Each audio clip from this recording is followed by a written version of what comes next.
Very warm welcome. My name is Christoph Emrich. I'm director of the Center for South Asian Studies at the Asian Institute. Today for me is one of these happy occasions in which the AI celebrates the first book of one of our Institute's most important, promising, dearest members, Dr. Joseph McQuaid. Joseph has been at the Asian Institute since 2017, and I'm particularly proud of the fact that he started with us as a Shirk postdoctoral fellow at the Center for South Asian Studies, under supervision of my dear and fabulous colleague and predecessor, Professor Ritu Birla. Since then, Joseph has been an intellectual partner, a fellow teacher, but most of all, somebody who has helped build, sustain, and inspire our community at the AI like few others. Allow me to be the first to publicly congratulate you on this occasion, Joseph, on your book, which you completed during your time with us, and that we are celebrating with you today. Personally, I regard myself as especially fortunate because I have the chance to meet Joseph twice every week to read, I must say, really dark 19th century animal tales in literary Burmese. And I greatly cherish that opportunity to have inspiring exchanges with Joe about rather unusual and exciting matters such as acrimonious divorces of dog couples, embryo Buddhas, and conjunctive participles. But I will leave it to my colleague, Professor Béatrice Jorgui, to introduce Dr. McQuaid more properly. Professor Jorgui is Associate Professor at the Center for Criminology and Social Legal Studies. She's well known in South Asian anthropology and beyond for her book, Provisional Authority, published with University of Chicago Press 2016, an ethnography of everyday police practices in Northern India, which we celebrated in a similar event a while ago. Some of you may have been there and will still remember. Professor Jorgui is currently working on global police unionism with a focus on concepts of police labor, welfare, citizenship, and social justice in contemporary India. I thank you, Beatrice, for joining us and for taking over the role of the discussant. Okay.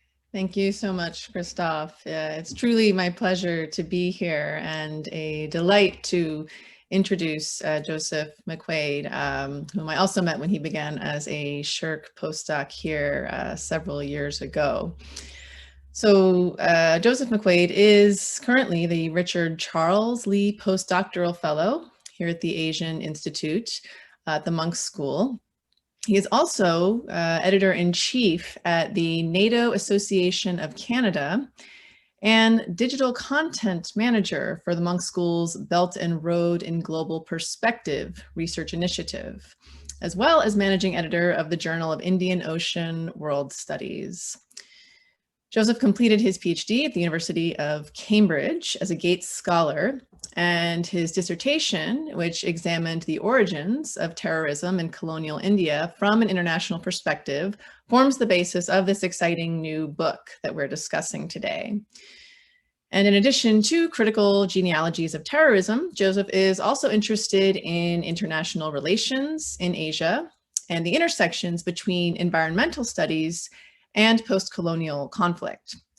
His current research project analyzes the relationship, oops, sorry, I lost the list there, the relationship between insurgency, democracy, and emergency law in post-colonial India and Burma.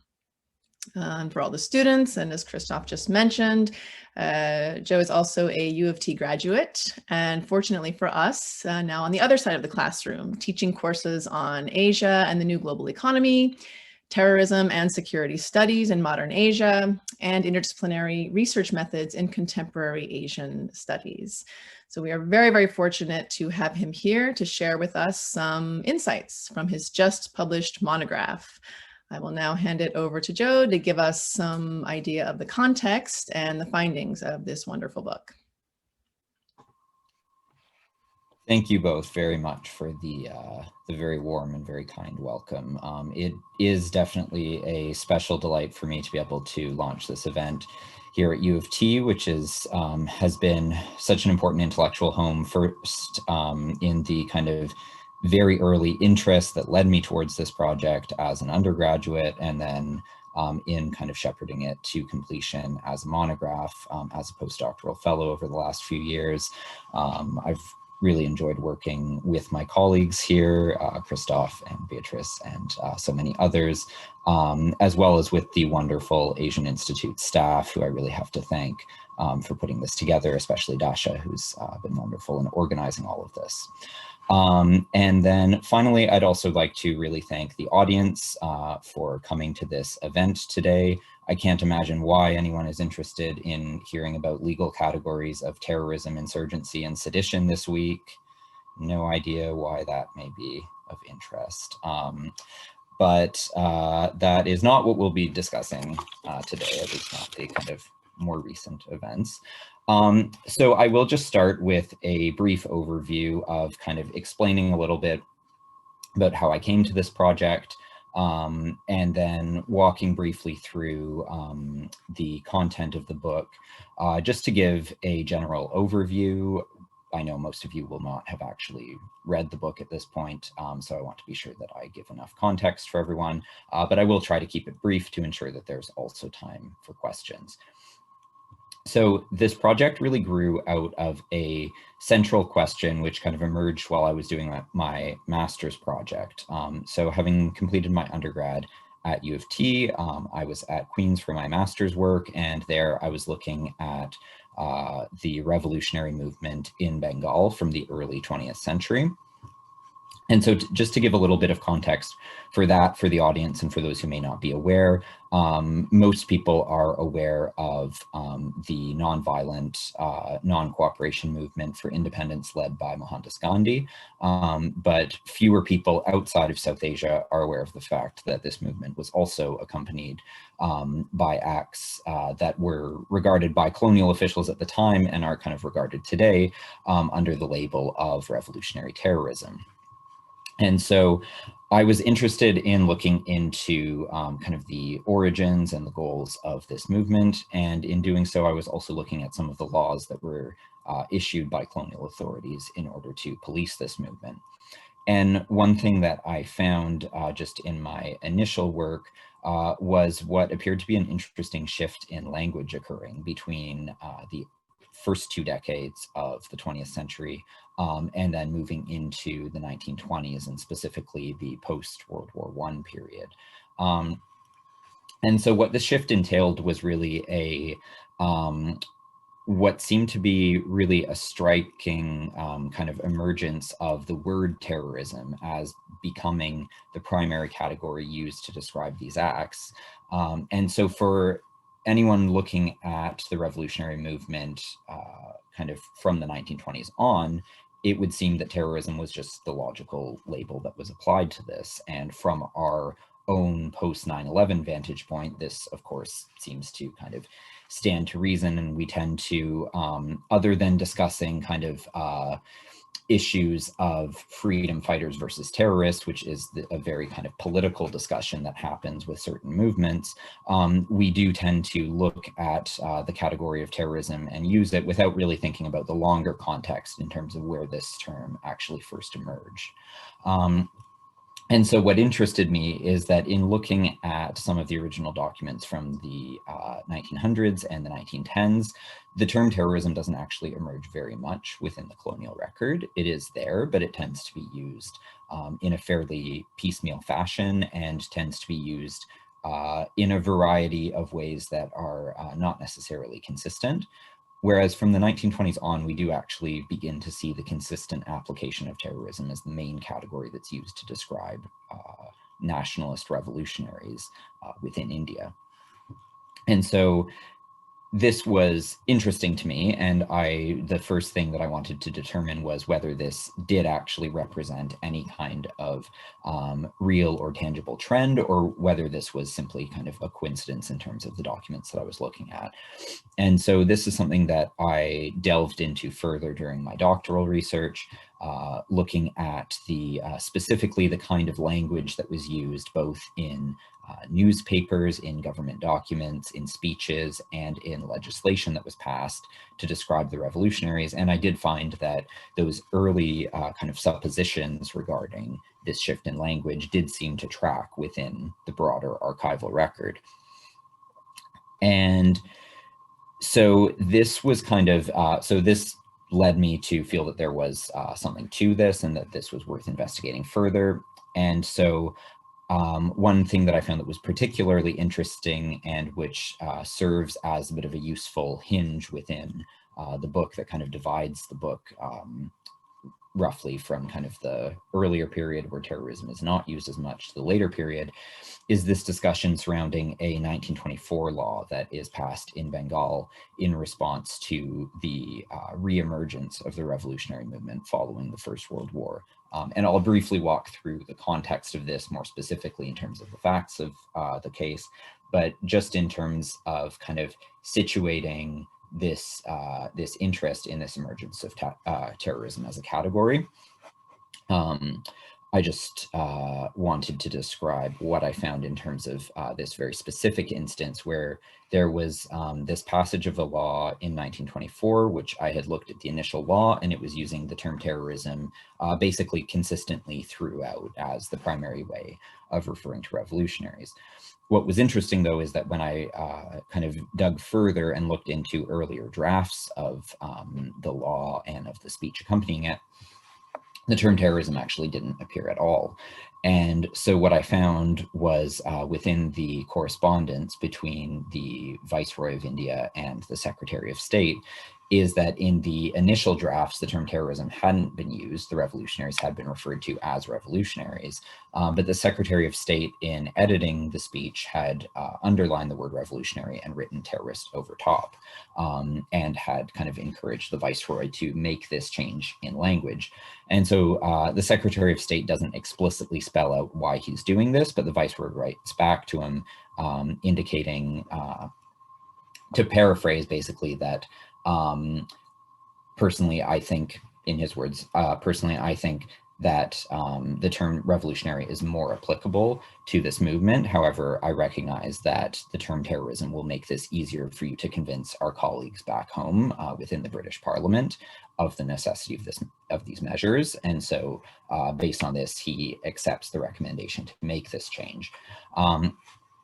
And so this was the first thing I found that really kind of indicated that this was not only a shift in language that was occurring, but was at least on some level a deliberate shift in language. And so that kind of reaffirmed that this was something worth looking into further. And so I'll briefly go through kind of the chapters and structures of the book now, and then we can kind of open it up to more discussion. So in terms of the structure, I chart a period roughly from the 1830s to the 1930s. And so this was out of a desire to, in starting with this legislation in the 1920s, I wanted to really go back and see how far back we could trace the kinds of ideas that surrounded the use of the term terrorism during this later context. And so it certainly would be possible to trace this back probably almost indefinitely, but I traced it back as far as the 1830s and as far as the campaigns that were undertaken by the colonial government during the early days of British rule against the so-called thugs. And so we, in our current context, are very familiar with this category of thug. It's something that, you know, is used quite often in political language, in the media, even in everyday conversation to kind of describe criminals.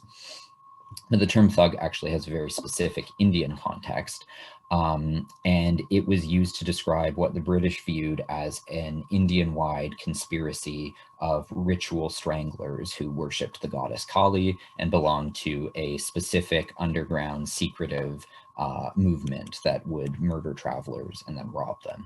And so there's a lot of literature on Thuggee, and kind of within the last few decades, really, there's been a lot that has shown that this colonial interpretation of Thuggee really is based a lot on colonial perceptions of Indian society and is really conflating a lot of different things into one category and giving it an artificial degree of homogeneity. So in actual practice, the so-called thugs were really a kind of wide variety of groups of nomadic people, pastoralists, demobilized soldiers from the various campaigns against British incursions, bandits, highwaymen, robbers. So basically a kind of very broad cluster of different groups who fit within kind of different degrees of colonial criminality, but who really were not united by this kind of pan-Indian Kali-worshipping identity that was ascribed to them. And so this is the group that has been viewed by some more recent writers as being kind of precursors to terrorists. But what I found and what is kind of reflected within the literature is more that what's more interesting is thinking about the legislation against thugs and the perception of thugs as being precursors to the legislation against terrorism and the perceptions of terrorism. Because as with thuggy, we see with terrorism that it is a label that assigns an artificial degree of uniformity to what can actually be a very wide range of political, ideological, criminal movements, liberation movements, militants.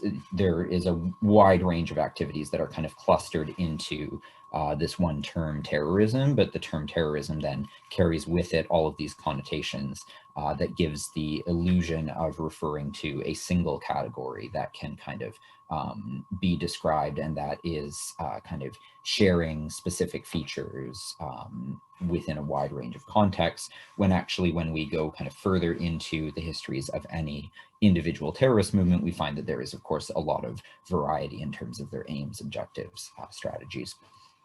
So this kind of discussion surrounding thuggy is a big part of the first chapter. And within the first chapter, I also discuss a few other categories from the 19th century, like pirates, who we're certainly very familiar with, as well as the category of the fanatic, which is, again, a term that we use today in a very loose kind of colloquial sense, but that actually has a very specific colonial genealogy within the 19th century as referring to specifically Muslims living along the northwestern frontier of India who would commit acts of violence against colonial officials or colonial settlers. And so what this chapter does is really think about these kind of precursors and think about them, as I mentioned, not specifically as precursors in the sense of being able to draw a direct line from fanatics or thugs or pirates turning into terrorists, but rather in how we can situate these along a broader continuum of political ideas of criminality, of the establishment of various laws and legal categories.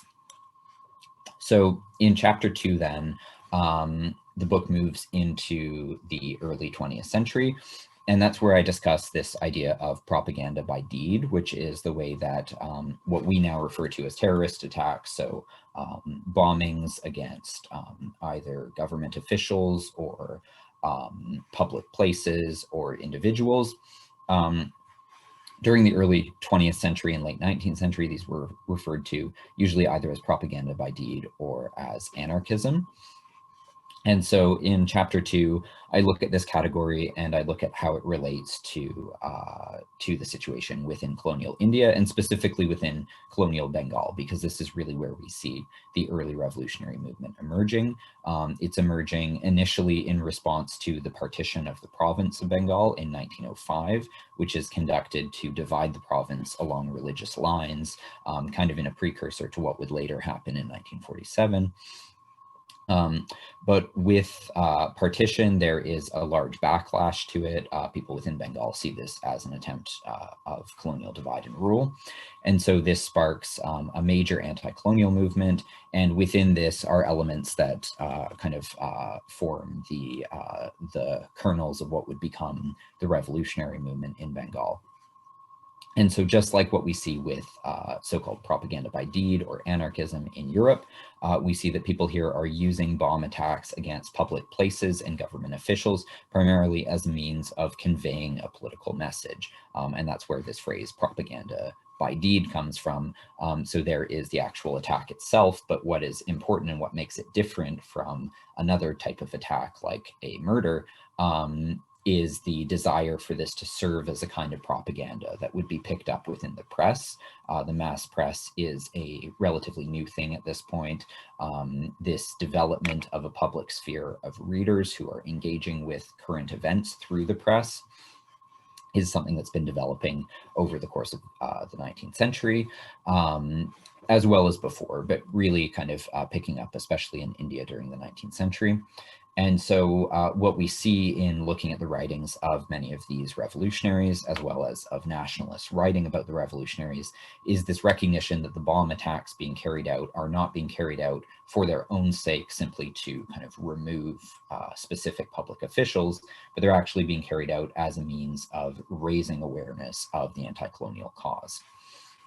And so moving on from there, I move into the period of the First World War in the third chapter. And what I look at here is the expansion of the colonial security state. So during the First World War, in addition to what's going on the Western Front or in the war between Russia and Germany, there is also this kind of global intelligence apparatus of the colonial state, of the British Empire, as well as of the French colonial state and others, which is expanding as a way of trying to stir up subversion within kind of rival empires, as well as suppressing subversion within kind of the state's own empire. So the Germans, for example, are sending money and spies abroad to try to stir up rebellion within British territories, and then the British in turn are kind of looking to disrupt German rule in East Africa, for example. And so the Indian revolutionaries, who have really kind of come into their own during the first decade and a half of the 20th century, are now looking for opportunities to work with the Germans and use the opportunity of the war effort to overthrow British rule within India. And so in response to this, we see the development of new emergency laws, specifically the Defense of India Act. And within this, what we also see is this really interesting kind of creeping expansion of what these laws actually entail. So the Defense of India Act is modeled on the Defense of the Realm Act, which is passed in Britain as a way of basically rooting out German conspirators within Britain, as well as dealing with Irish revolutionaries in Ireland. But so within India, this is kind of how the act is introduced, and it's introduced in the wake of this specific attempted uprising in February of 1915. But what we also see is, and what I found in kind of looking through the colonial records, are these attempts by officials to really stretch this law as far as they can. And so one of the most kind of striking instances of this I see is that there is an attempt to actually use the Defense of India Act as a way of arresting prostitutes within British India, out of the argument that in kind of spreading diseases to the soldiers, they are undermining the war effort and so are colluding with Germany. And so we can see these sometimes bizarre ways in which the law is kind of stretched really as far as possible as a way of facilitating basically the maintenance of colonial rule within the subcontinent. And so with the end of the war, something that for those who are kind of more familiar with Indian history will be well aware of what happens with the passage of the Rowlet Act, which is kind of the attempt to extend the Defense of India rules and regulations into the interwar period. This is met with a lot of opposition by nationalists. You know, I won't get into all of this, and I can in the Q&A if for members of the audience who may not be familiar, but basically what happens is that within kind of the protests and the backlash that follows, there's a major massacre that happens in Amritsar in 1919. And this is really one of the things that gives a lot of impetus to the mass nationalism that we see breaking out in the interwar period with Gandhi and with the Indian National Congress. So From there, we move into this period that I've discussed, which is the 1920s, and kind of returning to these debates and discussions that are happening surrounding basically what to call those who are using violence in an attempt to overthrow British rule. And this is, so having kind of given that context, what becomes clear in this period is that there's really an attempt by both by colonial officials, but also by the kind of mainstream nationalist politicians such as Gandhi and Nehru and others to differentiate the mass nationalism of Gandhi from the so-called terrorism of the revolutionary movement. And so at the level of the colonial state, this is happening really out of a desire to delegitimize acts of violence that are being committed against the state and to delegitimize the goals of the revolutionaries. So while Gandhi and Nehru and the others are kind of using this language of responsible government and later of independence, there is, so at the same time, there is a rejection of this by many within the colonial government who view India as not being, in their words, not ready for self-government, but also in terms of their own interests of not wanting to let go of India. And Winston Churchill is a famous example of this, of someone who wanted to kind of hold on to the empire at all costs. But so the label of terrorism essentially in this period becomes an easier way of denying the politics of the Indian revolutionaries, denying their kind of nationalist credentials in comparison to the more kind of mainstream politicians who are using a more kind of liberal language of politics in order to try to establish initially dominion status within the empire, but then later independence. And so finally, in the last chapter, I look at this convention, which takes place in 1937, which is an international convention undertaken by the League of Nations. So the League of Nations is the precursor to the UN. It's an international organization established after the end of the First World War, based on the principle of kind of organizing the world into nations, although empire is still very much at the heart of the main kind of proponents of the League of Nations. It also becomes an interesting space where there is at least an effort in the early days by anti-colonial nationalists to use the League as a vehicle to try to argue for the importance of independence. Ultimately, the League doesn't serve this purpose, but India occupies a very interesting role as the only League member that actually is not an independent nation state. So despite being a colony of Britain, India does have a seat at the League of Nations at that table. And so India then participates within these discussions in 1937 on the Convention for the Prevention and Punishment of Terrorism, which is the first international law to specifically target terrorism as a category of international criminality. And so again, this is something that I won't dwell on too much at this point. I'm happy to talk about more in the questions. But the feature of this that is just kind of interesting to note is that in terms of how terrorism is defined by the League of Nations, it's defined specifically as violence against the state. But at the same time, within those discussions, there is a very strong desire by governments such as the British Empire to exclude what they call political offenses from this definition. And so this creates a tension that continues to really be at the heart of many of these discussions today, which is on the one hand, the view of terrorism as being by definition a political crime that is kind of intended as violence against the state, while at the same time wanting to exclude from that the prosecution or suppression of quote unquote legitimate political movements such as independence movements.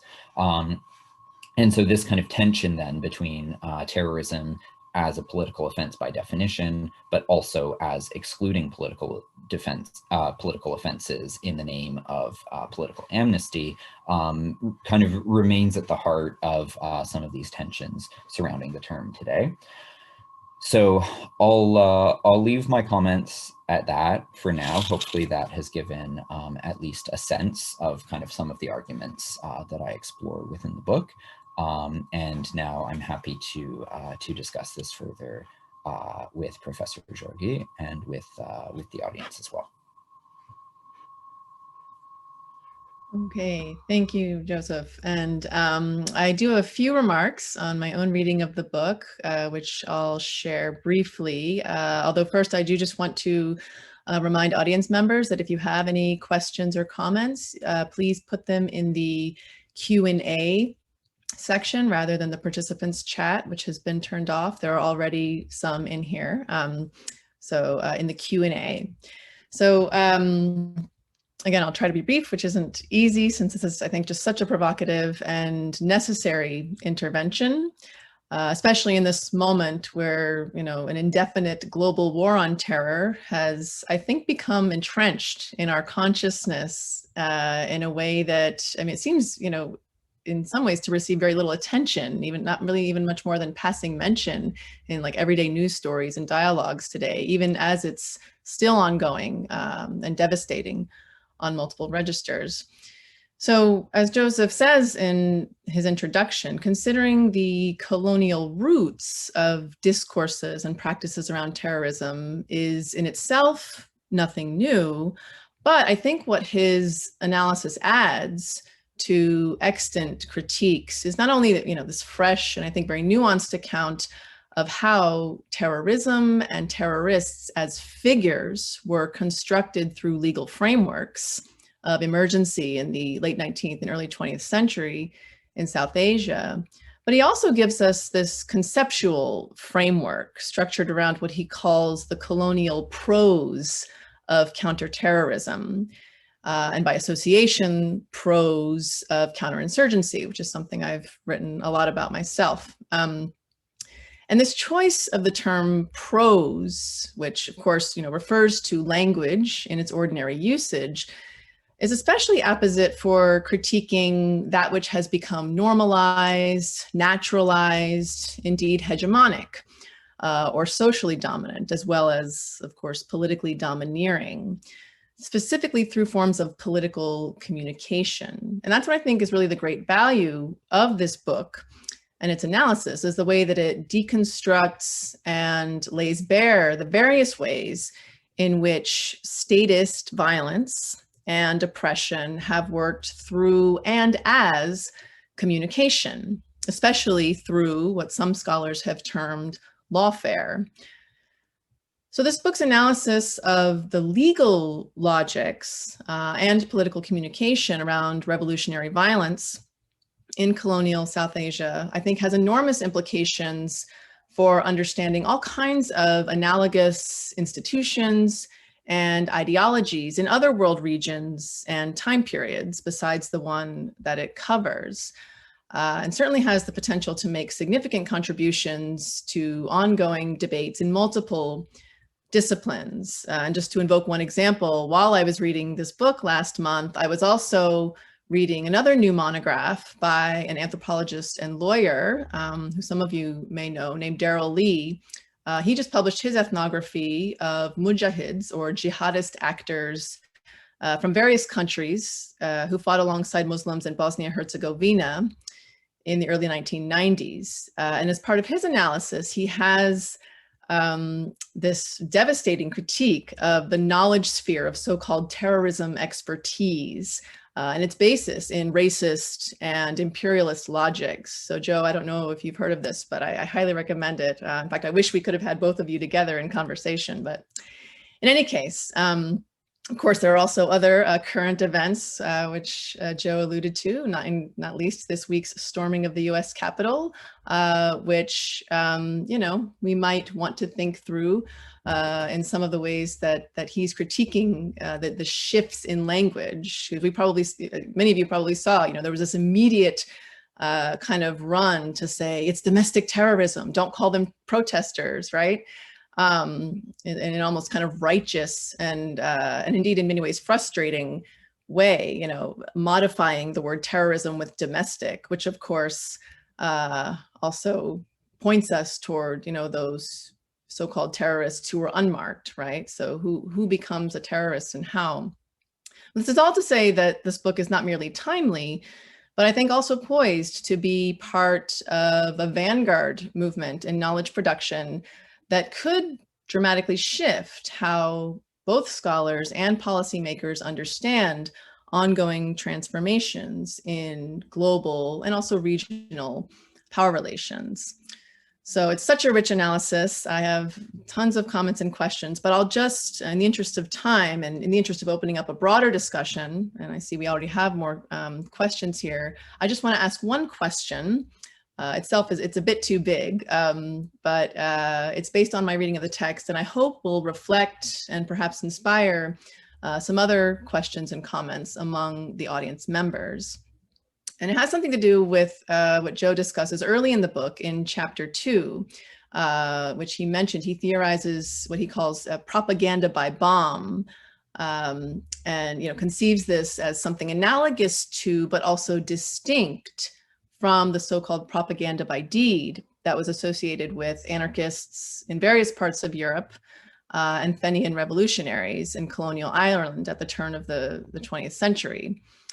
So he argues that the use of the bomb in colonial South Asia marked a new phase in colonial forms of knowledge about political violence and led to this rash of emergency laws, which laid the groundwork, which would eventually become or would morph into both regional laws, but also transnational discourses around terrorism. And so he critiques this arguably Eurocentric conflation of anarchism, which an ideology of just voluntary self-governance, with assassinationism, right, or attacks that serve as symbolic violence, and shows how political leaders in this moment struggled not only with how to label these acts and actors, but also how to actually respond and secure their territories. Or maybe police terrorism, which is how Joe sometimes refers to it. So, what this book highlights is how what we might now deem national security has, of course, already been a transnational issue and requires dialogue, if not consensus, among the international community around both prevention and response. And the struggle to organize around this internationally, especially in this moment that he's writing about, during the height of European imperialism, was certainly on full display well before even the collapse of the League of Nations, which he covers beautifully in chapter 5. But earlier he says, there were these efforts like the St. Petersburg Protocol in 1904, which actually followed the assassination of US President William McKinley, which was this effort to try to respond to these kinds of acts, but it ultimately failed, largely due to narrow national interests, but also political rivalries. So what I'd like to hear a bit more about, Joe, is how these difficulties that are inherent to international policing of terrorism in this period, but also in the present, how do they link up directly with this other problem that you discuss throughout the book, which includes the contradictions inherent to liberalism as an ideology, right? Because in British liberal traditions, of course, and their predicates, not least those in the good old US of A, the need to, protect free speech and this capacity to rise up against tyranny in the name of liberty. Of course, these are fundamental values, circling back to this idea that you mentioned earlier of, one person's terrorist is another person's freedom fighter.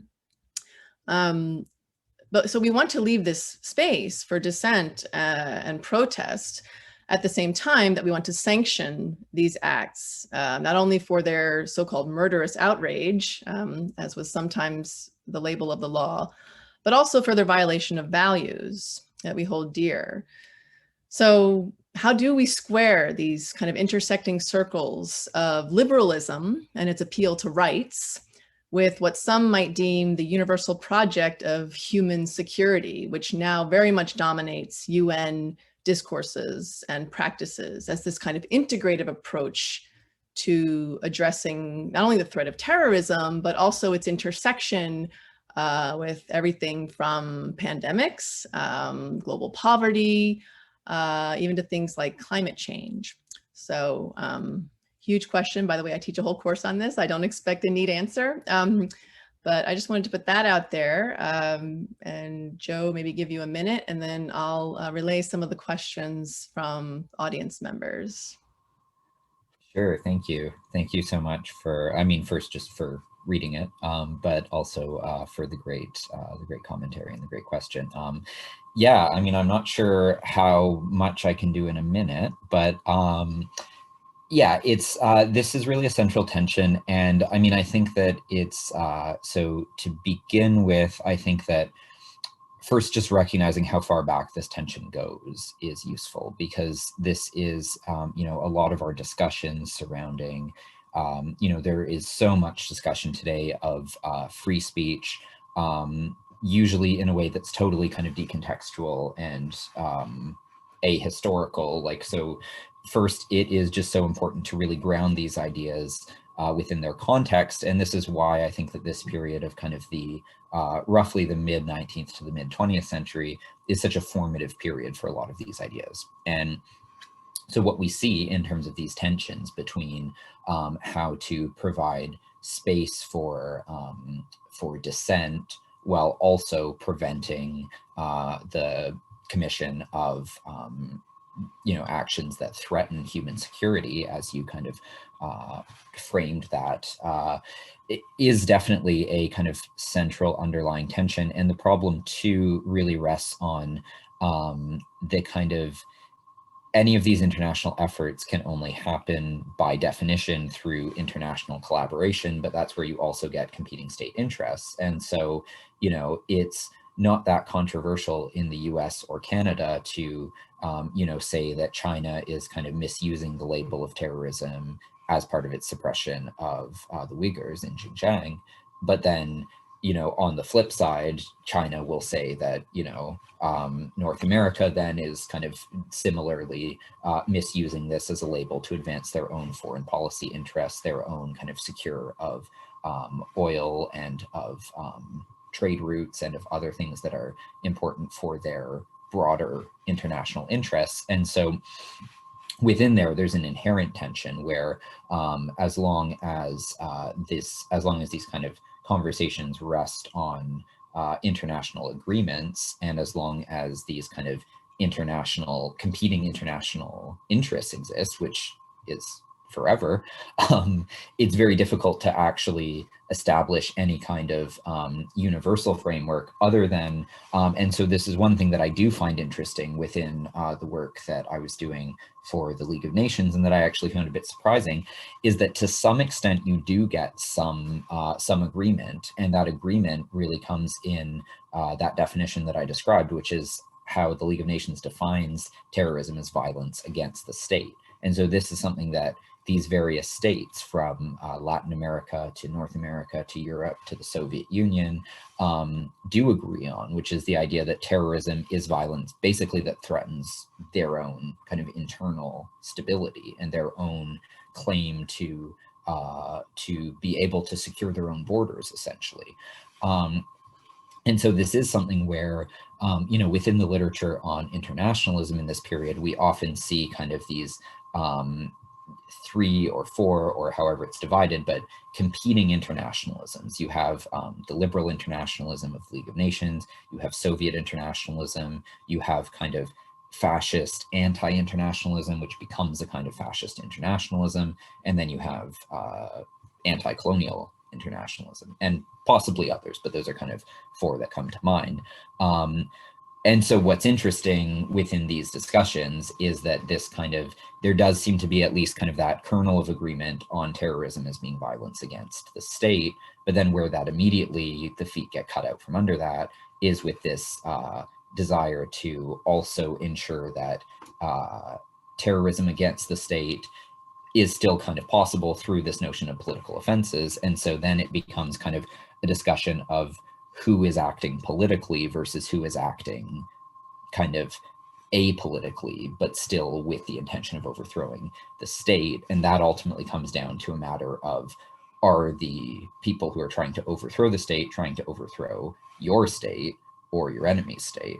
And within the conversations that are happening in the 1930s, that's really the fault line, I think, where this division happens, and where why we really see this convention kind of fall apart, and why it's not able to actually really do anything practical, because there is this inherent tension between trying to assign, by definition, a political motive to acts of terrorism, while at the same time protecting and excluding political offenses from that definition.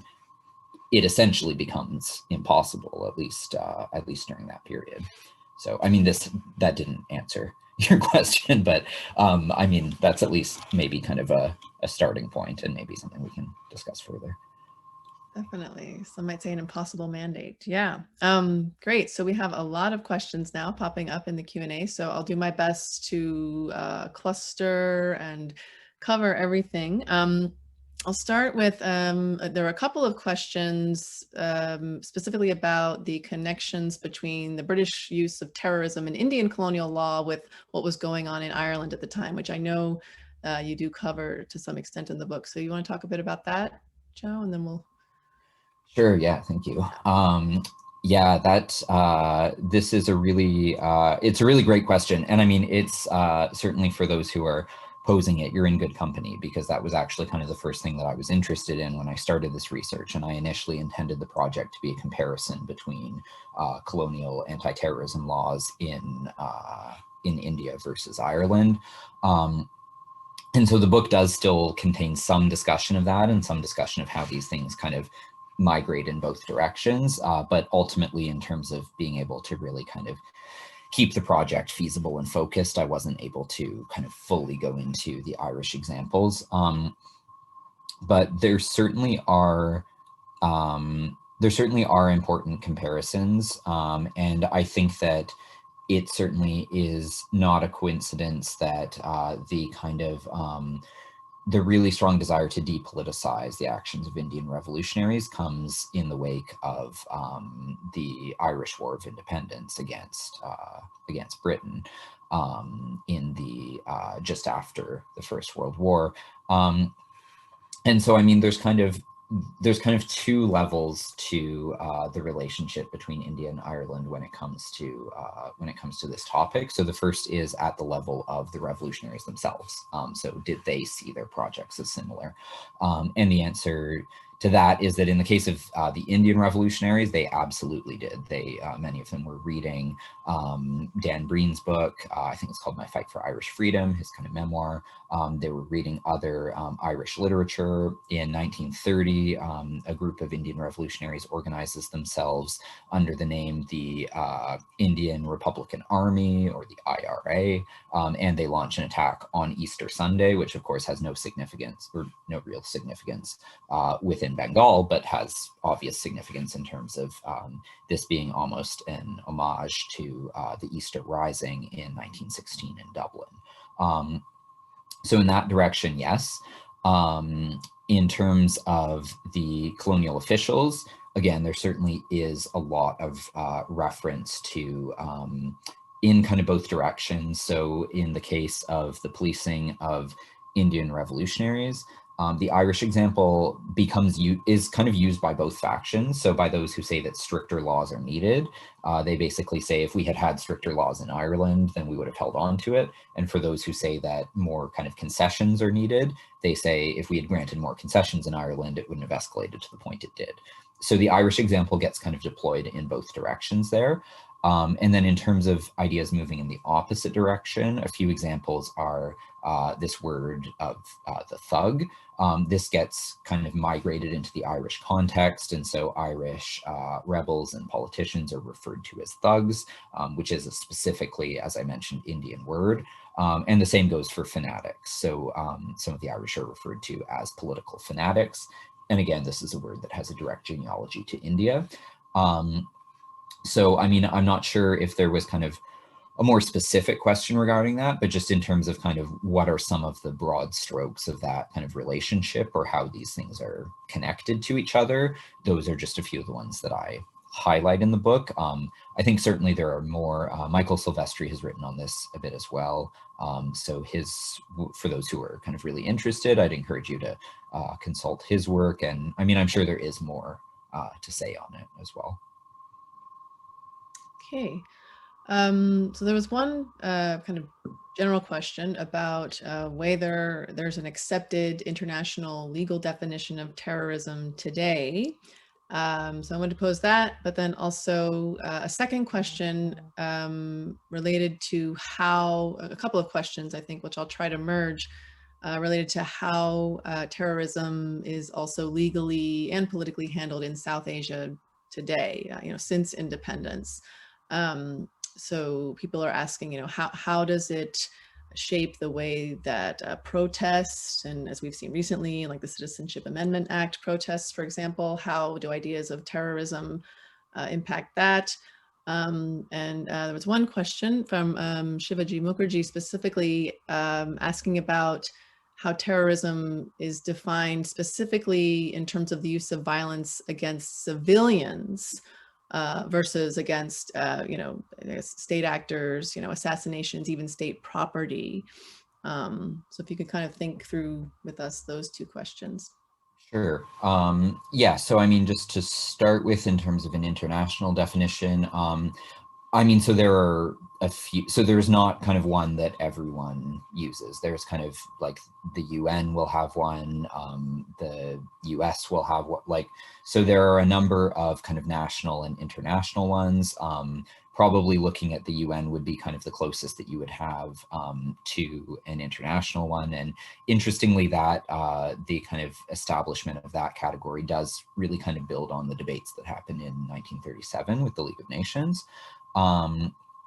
But in terms of something that is kind of recognized across the board, there's not really. And again, this kind of gets into those the tensions that exist between, because there is always this kind of desire to make sure that the label of terrorism will only refer to violence that basically is not in one's own interest. And so this does become tricky because, I mean, again, even if we think back not that far into the past and we think about, the relationship between American foreign policy and the Mujahideen in Afghanistan, for example, who, it's a well-known story at this point, but, the same people who were kind of sponsored by American foreign policy as essentially a shield against kind of Soviet expansion in Afghanistan are now, of course, referred to as terrorists. So even that, I think, is kind of a useful example that a lot of people will be aware of in terms of how those definitions can change. There's an image that I use when I teach some of my courses when we're discussing terrorism that just really hasn't aged well. That's like a front page news story about Osama bin Laden that's kind of very favorable of him, that was published in, I forget exactly what year it was, but it would have been kind of during the period where he was fighting against the Soviets. And it's this very kind of complimentary English language, description of him, which of course just has not aged well in terms of just obviously everything that kind of came after that. So yeah, that's kind of where these, because of these types of kind of tensions and these competing interests, and also just the way that these situations change as well over time, right? And so it's not just a matter of that someone, that different people will regard the same group as either kind of liberators or terrorists, but the same people may regard the same group as first one and then the other. In the case of Ireland, many of those who go on to become politicians for Sinn Féin are previously viewed as terrorists by the British government. And the same can happen in the reverse, where you have kind of politicians or leaders who end up kind of undertaking insurgency and then are viewed as terrorists. So just for all of those reasons, it becomes very difficult for there to be kind of just one specific definition, which will kind of be accepted by all parties involved. In terms of the context of post-colonial India, that's a really great question as well. And so I touch on it a little bit at the very end of the book in the conclusion, but it's definitely something that's worth exploring further, because a lot of the laws that we see in place now, such as the law that is currently used to target sedition, for example, within India, and these sedition cases have become kind of more prominent in recent years. That is just straight out of the Indian Penal Code, which was instituted by the British in the 19th century. Similarly, the use of the Armed Forces Special Powers Act in the northeast of India, which is used against Naga and other independence movements within the northeast. This was a law that was originally designed specifically actually as a result of the Quit India movement in 1942, which was not even one of these revolutionary movements. That was the movement led by Gandhi himself. And so the law that was used to target members of that and conduct arrests during the period of the Second World War is now used by the Indian government against kind of domestic threats or threats, those who are looking for either separatism or kind of working against the Indian army, or in favor of kind of regional separatism or regional autonomy. So yeah, there is a very direct actually relationship there. I mean, it's not even just at the level of kind of rhetoric or ideas, it is literally kind of at the level of the laws themselves. In many cases are just literally the laws that were first issued by the British, sometimes with some kind of tweaks or amendments, but usually really kind of using that colonial scaffolding. And in terms of the question on violence against civilians, so this really didn't actually play that important a role in the discussions within the interwar period. And I mean, this kind of makes sense if you think about the fact that these laws were being passed primarily as a means of protecting colonial officials. And so the primary interest was really in kind of protecting government officials and kind of government structures from the revolutionaries. The other reason being that the revolutionaries just weren't really going out of their way to target civilians, because of course they saw civilians as being who they were fighting for, in theory. This doesn't mean that it didn't happen. There was, I discuss a bit in one of the chapters how many of those who were killed by the revolutionaries were actually not colonial officials, but were either suspected spies or members of the organizations who were suspected of providing information to the police.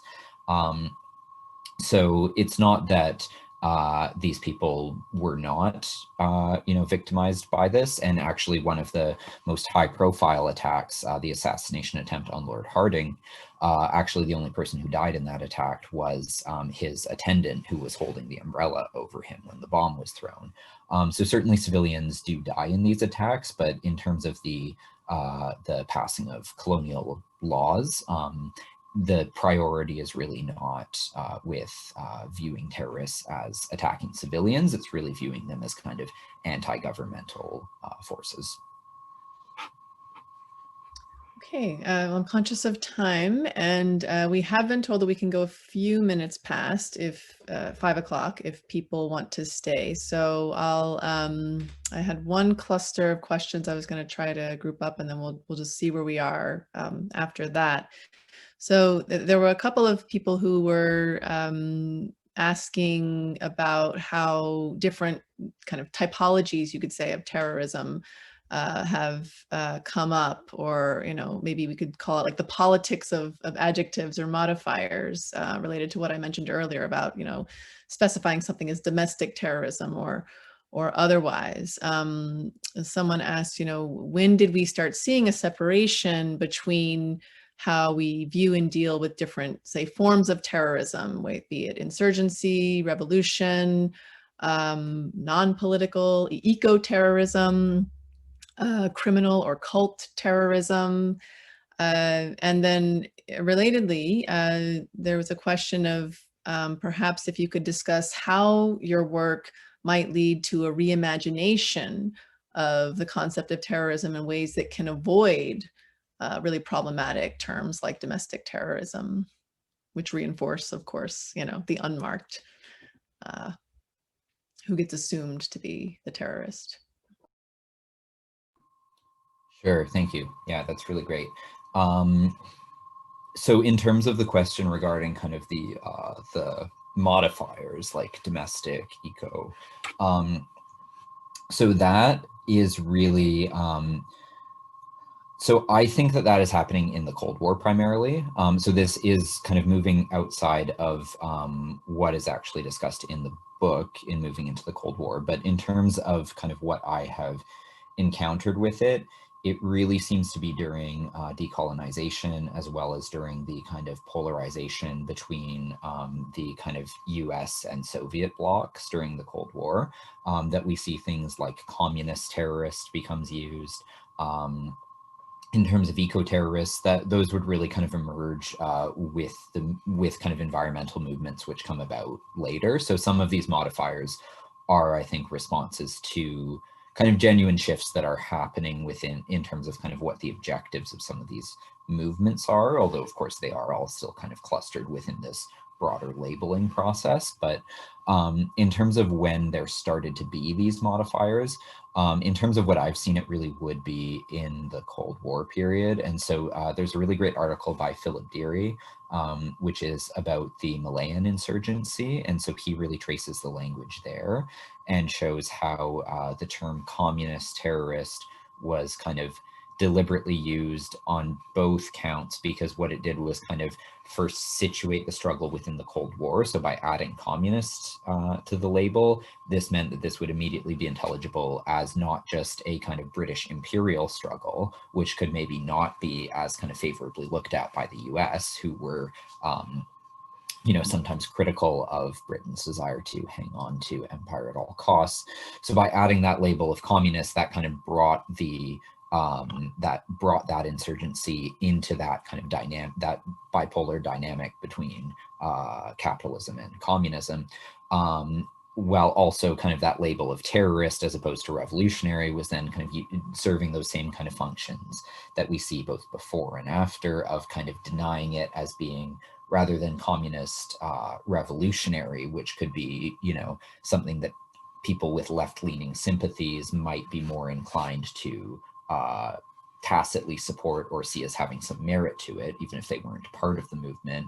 That label of terrorist then kind of removes it from that and then turns it into something else. So I think that that's likely the first kind of use of that, but I mean, it's possible that there's an earlier case that I'm unaware of. And so was there kind of a second part to that question?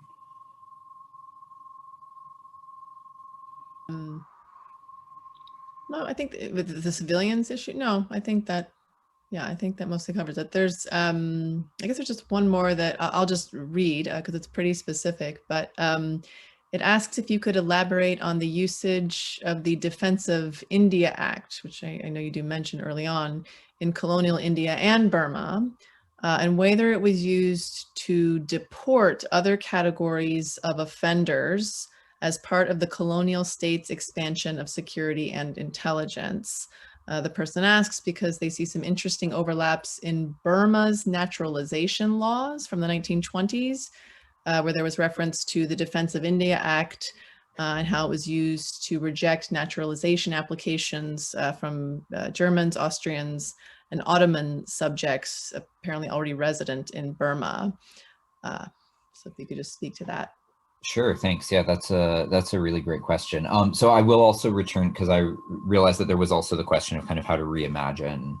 So I will just kind of briefly answer that one too, which came before, just in terms of kind of how can we kind of rethink this, or what's maybe a more productive way of rethinking it going forward.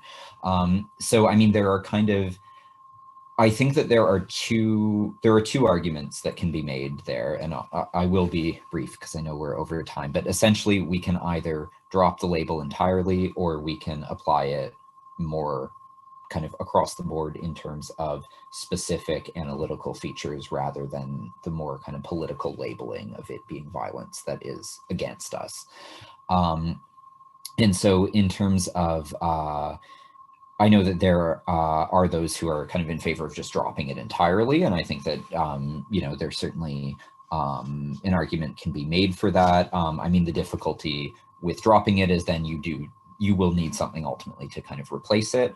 I think there are specific features that I think there is kind of something in terms of, like I talked about with the idea of propaganda by deed, there is something there that does represent a genuine strategy of violence and of political communication that does kind of warrant analysis in its own right.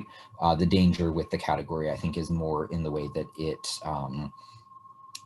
it gives this artificial uniformity across the board to anyone using this tactic. And so I think that in the most simple terms, kind of thinking of terrorism as a tactic rather than thinking of terrorists as an identity or as a category of being would be kind of my very brief answer in terms of a way forward for that. But I won't kind of go further into that now just because of time constraints.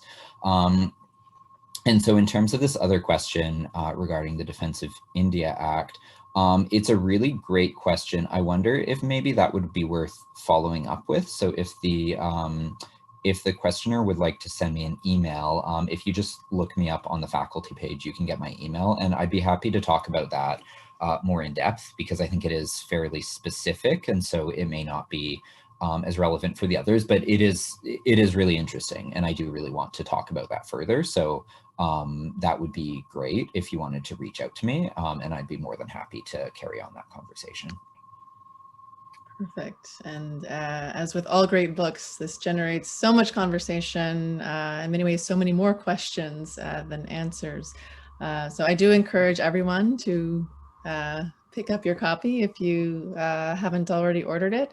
And I just want to thank Joseph again for not only a really, really wonderful read, but I think a very informative and thought-provoking discussion today over the last hour. And thank you all for staying with us just past the hour of 5. Thank you. Yeah, thank you so much, Beatrice. I've really enjoyed the conversation, and thank you everyone for joining us on a Friday afternoon. I do really appreciate it. And for anyone who is going to buy it, there is a discount code to get 20% off, so do use that because it is expensive. And also look into, if you have institutional access, also look into just having your library or your institution order a copy. Often if you get in touch with them, they can do that, and that can save you having to purchase your own as well.